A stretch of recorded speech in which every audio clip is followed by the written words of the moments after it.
So hey guys, welcome to my YouTube channel. I am your host and दोस्त लक्ष्य। और आज हम करने वाले हैं सिंगल रिइंफोर्स्ड बीम के न्यूमेरिकल। अब हमारे सामने न्यूमेरिकल है, इसमें हमें बोला है कि डेप्थ ऑफ न्यूट्रल एक्सिस यानी एक्सयू निकालना है और बताना है कि ये बीम का कौन सा टाइप है। जैसे कि हमने लास्ट वीडियो में देखा था, हमने डिज़ाइन स्टेप पढ़ा था, उसमें हमने सीखा था कि न्यूट्रल एक्सिस कैसे निकालते हैं और बीम का टाइप कैसे बताते हैं, उसकी कंडीशन दी। मैं ऊपर पिन कर दूंगा, आप जाके ऊपर देख सकते हैं डिज़ाइन स्टेप की video.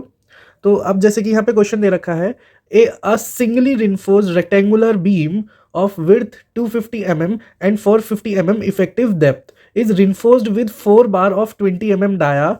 Find out the depth of neutral axis and specify the type of beam. Use M25 grade of concrete and F250 grade of steel. अब क्वेश्चन क्या बोल रहा है कि हमारे पास एक सिंगल रिइंफोर्स्ड रेक्टेंगुलर बीम है जिसकी विड्थ हमें दे रखी है 250 mm और इफेक्टिव डेप्थ दे रखी है 450 mm। इफेक्टिव डेप्थ से मतलब है आपका, जैसे कि ये आपकी बीम है और ये आपकी रिइंफोर्समेंट है, तो यहाँ से यहाँ तक का जो डिस्टेंस है that is known as effective, and यहाँ से पूरी बीम का distance is overall distance, overall depth sorry, and this is known as effective depth. Clear है। अब उसने आगे बोला है कि जो बीम है रिइंफोर्स्ड है 4 बार ऑफ 20 mm डाया, मीन्स 4 सरिये जो 20 mm डाया के हैं। अब उसने कहा है कि डेप्थ ऑफ न्यूट्रल एक्सिस यानी एक्सयू निकालना है और बताना है कि कौन सा बीम का सेक्शन है। बीम के 3 सेक्शन होते हैं, balance section, under reinforced section and over reinforced beam section.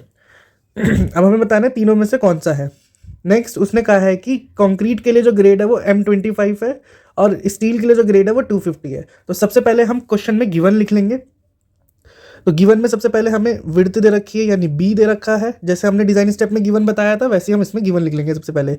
तो बी है 250 mm, डी दे रखा है, इफेक्टिव है तो स्मॉल डी आ जाएगा 450 mm, यहाँ पे ब्रैकेट में लिख देंगे इफेक्टिव ताकि याद रहे हमें।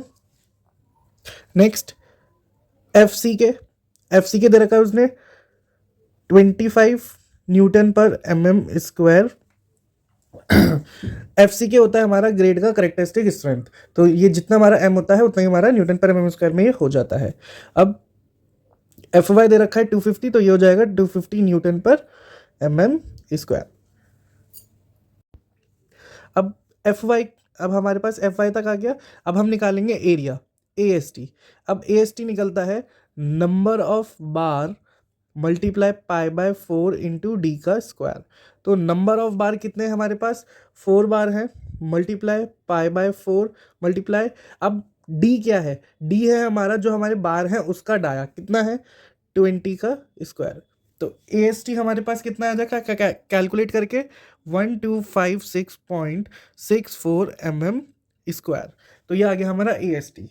अब हम यहाँ से निकालेंगे अपना एक्सयू मैक्स। अब एक्सयू मैक्स निकालने के लिए फॉर्मूला क्या था, सबसे पहले हम निकालेंगे डेप्थ ऑफ न्यूट्रल एक्सिस जिसको हम लिखते हैं एक्सयू।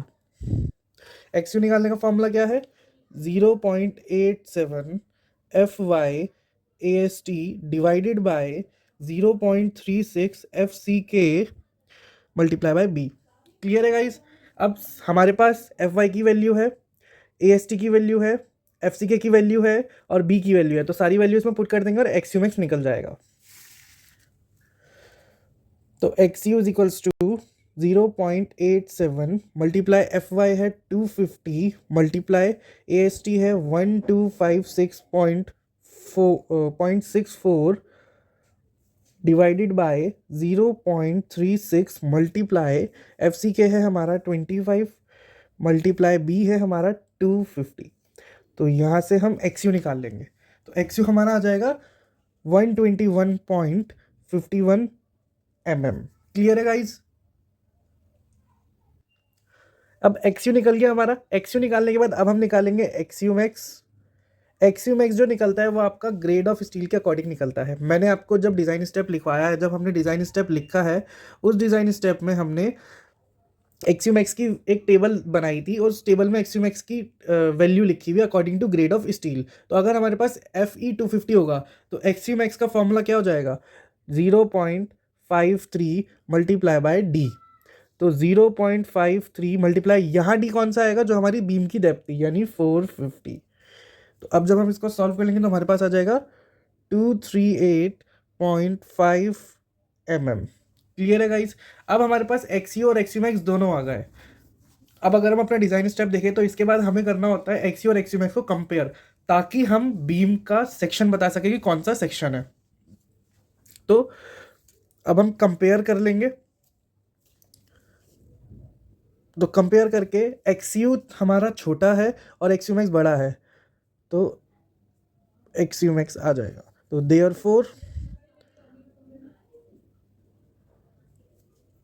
Therefore the beam section is under reinforced। और लास्ट में हम लिख देंगे हेंस एक्सयू यानी depth of neutral axis is 1 to 1.51 mm and the type of beam section is under reinforced। Clear है गाइस, ये हो जाएगा हमारा आंसर। आई होप ये आपको क्लियर हो गया होगा। अगर किसी को कोई डाउट है तो मुझसे कमेंट सेक्शन में पूछ सकता है, मैं उसके जवाब का रिप्लाई जल्द से जल्द देने की कोशिश करूंगा। आज के लिए बस इतना ही। जुड़े रहे मेरे साथ मेरी नेक्स्ट वीडियो में।